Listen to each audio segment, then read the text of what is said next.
welcome to Mika Diary. So for today's vlog, hindi talaga siya planado. May errands lang si Mami somewhere in Pampanga, and since nandito na rin kami, isip namin na dumaan sa Mandaue and check some furniture for the house. Currently kasi nasa furniture hunting era naman tayo. May mga kailangan na tayo idagdag sa bahay, especially yung sofa, yung dining set, and since may chance naman kami makapag-check in person, why not? And may little bonus ganap din tayo later. So samahan niyo ako for today's random errands and house-related things. First thing na chinek namin, of course, yung mga sofa. Actually, may sofa na talaga akong ina-eye for the house, pero since nandito na kami sa Mandaue, gusto ko rin makita yung ibang options in person. Minsan kasi iba talaga kapag nakikita mo siya personally, you get to check the size, the material, and of course, kung comfortable ba talaga siya. Next naman is yung bed frame. So, meron akong design na gusto or mga pinagpipilian from Mandaue, and ang goal ko here is to check the quality, yung height na preferred ko, and yung overall na quality ng bed frames.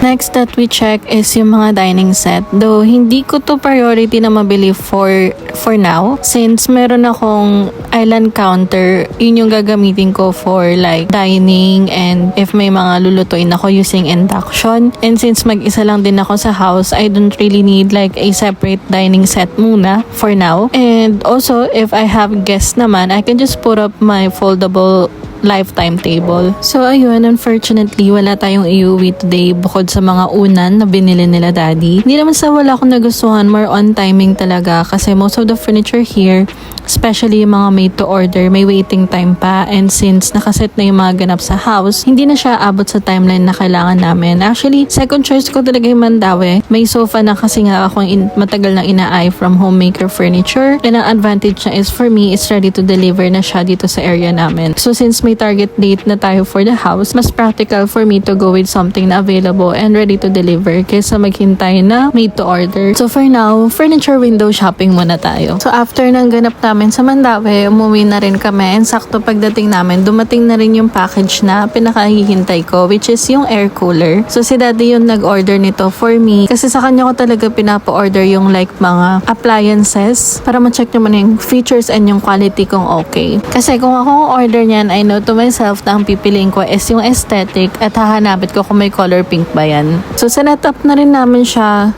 Medyo nakakalito lang yun dun sa part ng paanan, pero na-figure out din naman namin later on. And that's it for today's very random but very house-related day. Hindi man tayo nakabili ng furniture today, at least nakapag-canvas tayo and nakapag-check ng options. Plus, may bagong air cooler na tayong ready dalhin sa house. I guess that's also what this whole house journey has been like. Hindi lahat ng plans na tutuloy exactly the way you imagine, pero somehow may progress pa rin. Thank you for coming along with me today and for being part of this little house journey. I'll see you again on the next Mika Diaries. Bye!